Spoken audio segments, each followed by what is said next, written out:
Under sa bonding agent, kailangan natin intindihin, there are three types. Okay, one is the acrylic-based type. Okay, the other one is the epoxy-based type and the PVA-based type. Marami kayong makikita ang PVA-based type sa market, but we do not recommend this one.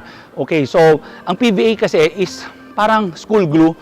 Pag tumuyo siya, may parang film. Okay, so kung mabagal yung worker natin and then nagkaroon ng film, magiging debonding agent yon. So hindi na siya didikit. Sayang dahil lang sa bonding agent, mali.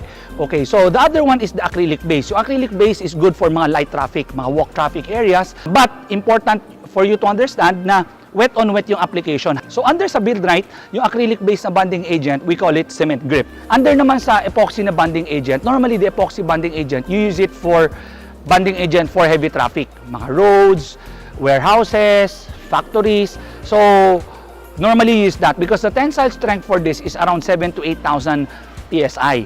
Okay, under sa epoxy bonding agent, there are two types again. So under sa Build Right, we call it Confix LV. LV meaning low viscous. So, ibig sabihin, medyo mas malabnaw. Okay, so ginagamit ito para sa mga slab, sa mga maliliit na vertical joints, kasi pwede mo siyang i-brush, mas mabilis siyang gamitin, mas mabilis siyang ihagod. Tapos, meron din isa pa, is for vertical application naman, is yung Confix HV.